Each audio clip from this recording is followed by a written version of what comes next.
क्या सिर्फ एक तुलसी का पत्ता और चुटकी भर नमक आपकी किस्मत बदल सकता है?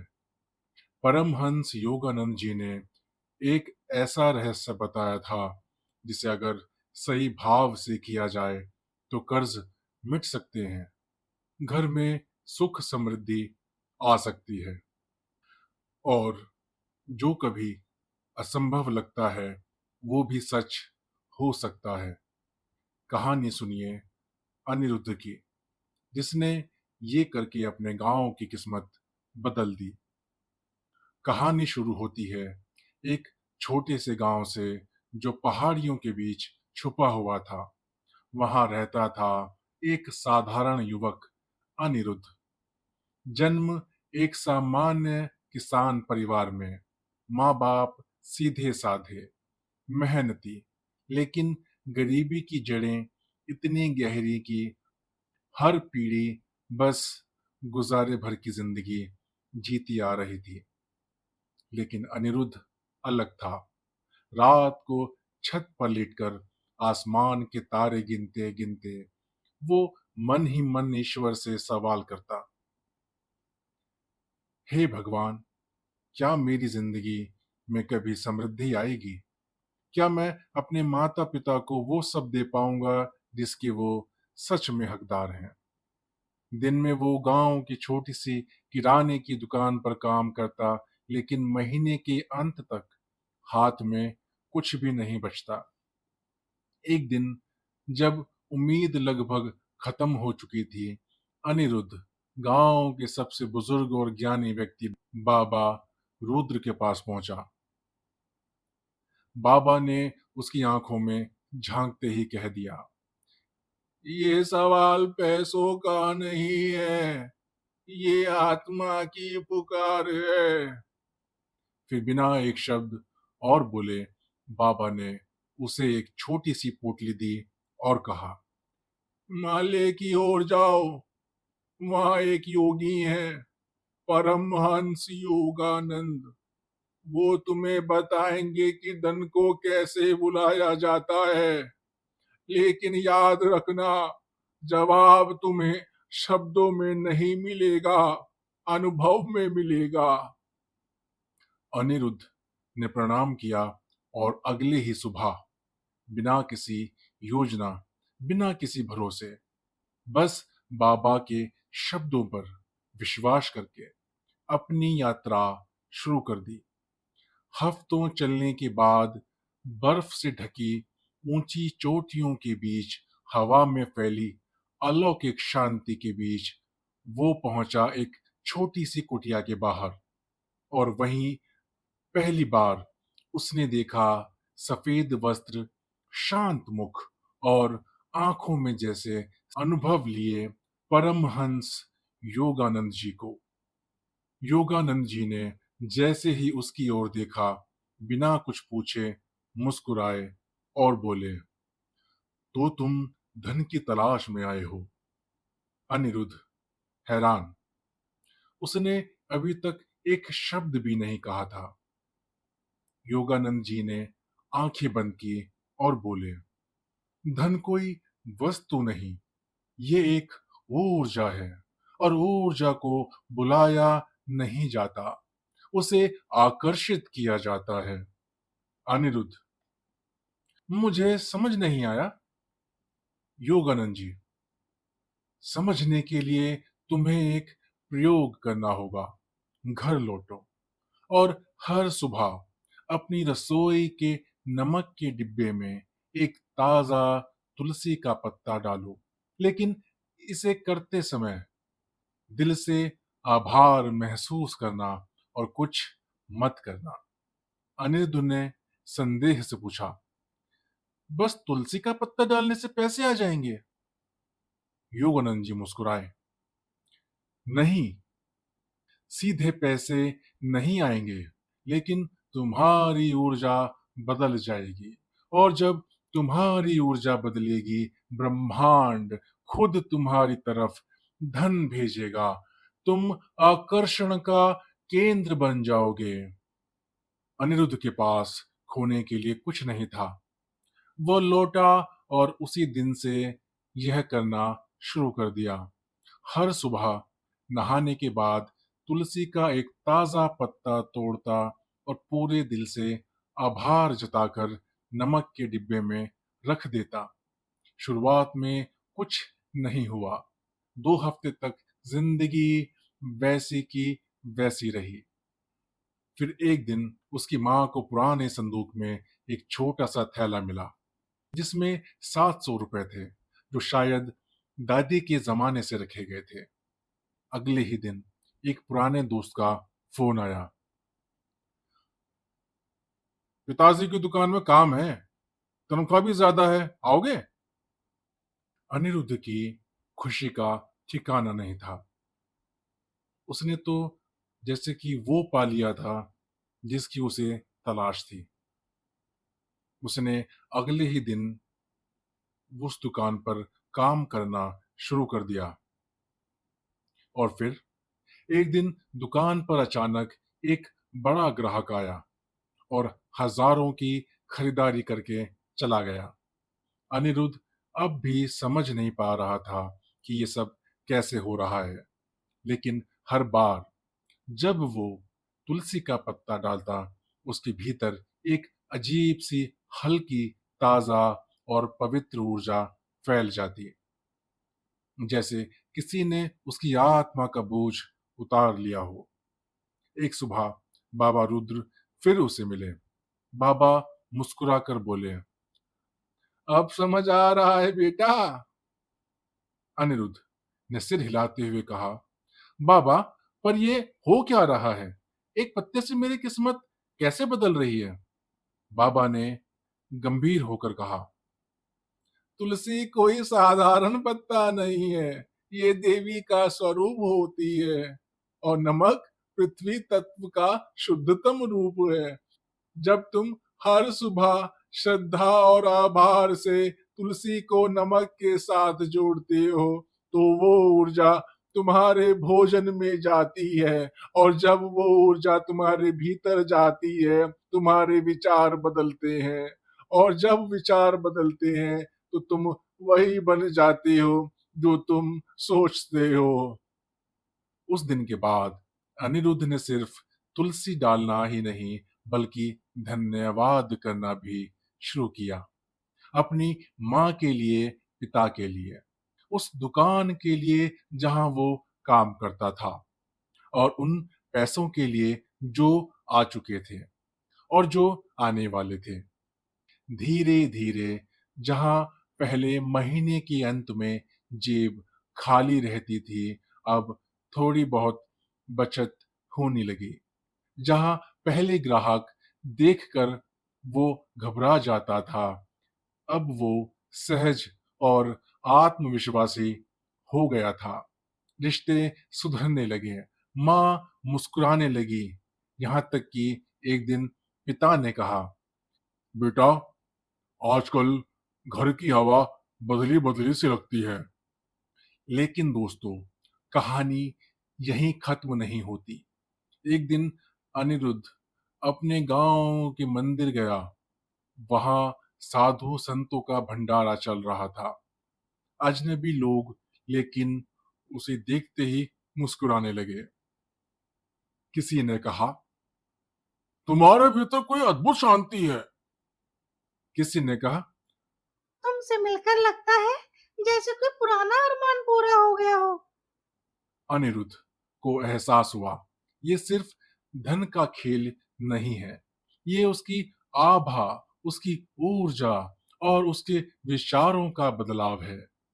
उसने ठान लिया, ये रहस्य मैं औरों से भी बांटूंगा, लेकिन सिर्फ उन्हीं से जो सच्चे दिल से इसे अपनाने को तैयार हों। फिर एक रात ध्यान में बैठे बैठे उसकी आंखों से अश्रु बह निकले। वो परमात्मा को धन्यवाद दे रहा था, उस साधारण तुलसी के पत्ते के लिए और उस नमक के डिब्बे के लिए जो सिर्फ स्वाद नहीं, बल्कि समृद्धि देता था। लेकिन जैसे ही सब कुछ सुधर रहा था, एक सुबह दुकान जाने की जल्दी में वो तुलसी का पत्ता डालना भूल गया। वो खुद से बोला, अरे एक दिन का क्या फर्क पड़ेगा, जिंदगी तो अब ठीक चल रही है।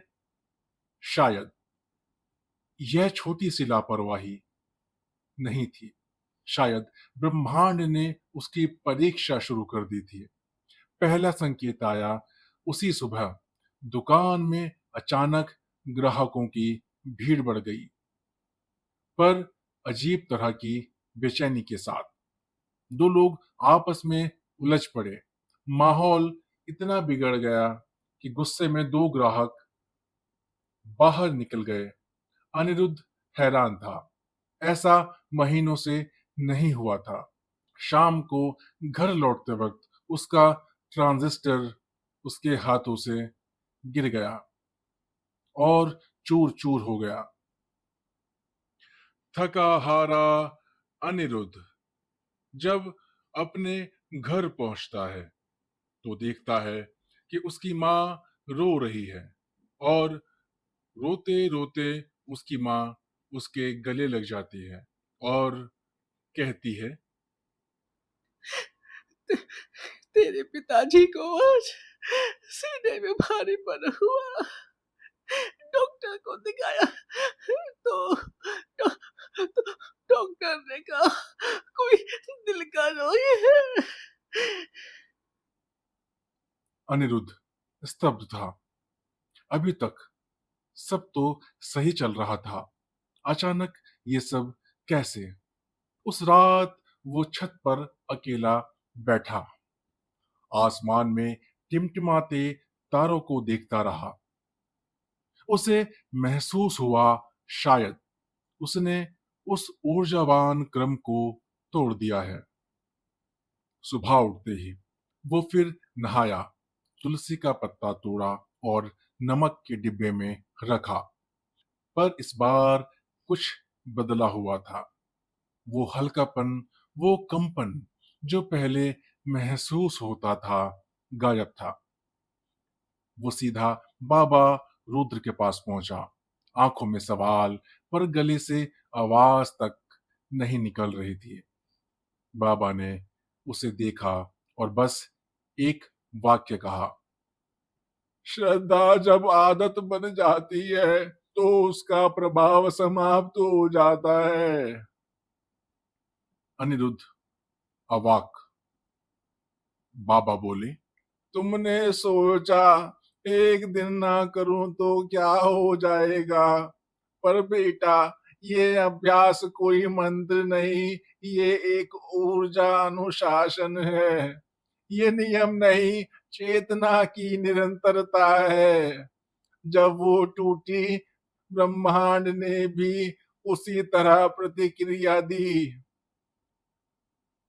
फिर बाबा ने धीमे स्वर में कहा, अब या तो फिर से शुरुआत करो, या समझ लो तुम्हारी ऊर्जा वहीं रुक गई है जहां तुमने उसे तोड़ा था। उस रात अनिरुद्ध देर तक जागता रहा और अगली सुबह से उसने अभ्यास फिर से शुरू किया, लेकिन इस बार सिर्फ तुलसी का पत्ता रखने तक ही नहीं रुका। हर दिन वो खुद को क्षमा करता और मन ही मन कहता, मैं अपनी गलती स्वीकार करता हूँ, मैं फिर से ऊर्जा से जुड़ रहा हूँ और अब मैं सजग हूँ। धीरे धीरे घर का वातावरण फिर हल्का हुआ। पिता की तबीयत सुधरने लगी। दुकान में फिर रौनक लौट आई।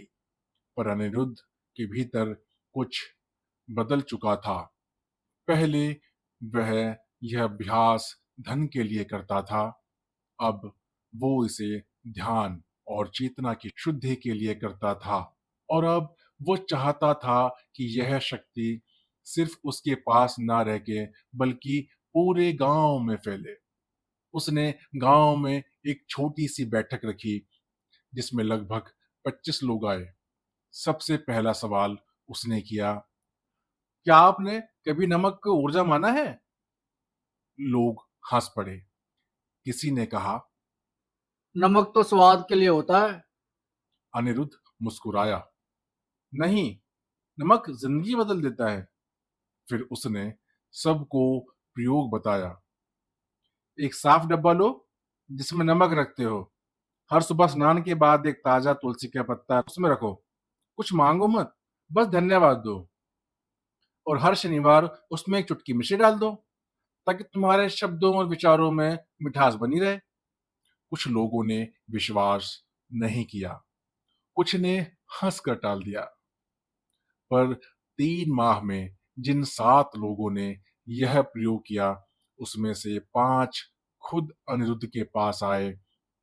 भैया, घर में बरकत आ गई, ग्राहक बढ़ गए, माँ बेटे के झगड़े तक बंद हो गए। ये कैसे हो रहा है?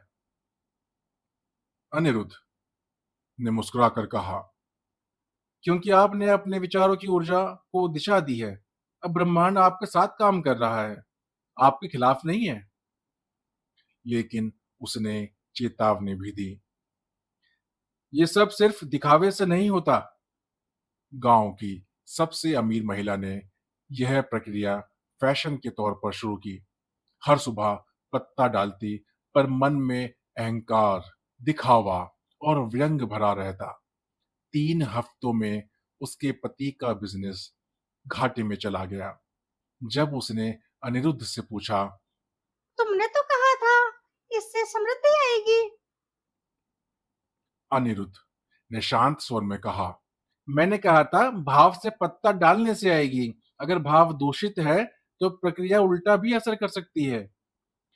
अब अनिरुद्ध सिर्फ साधक नहीं, एक शिक्षक बन चुका था। हर बार जब वह पत्ता रखता, वो एक नई प्रार्थना करता। हे ब्रह्मांड, मुझे सजग बनाए रखना। उसका जीवन अब धन से नहीं, दान से चलता था।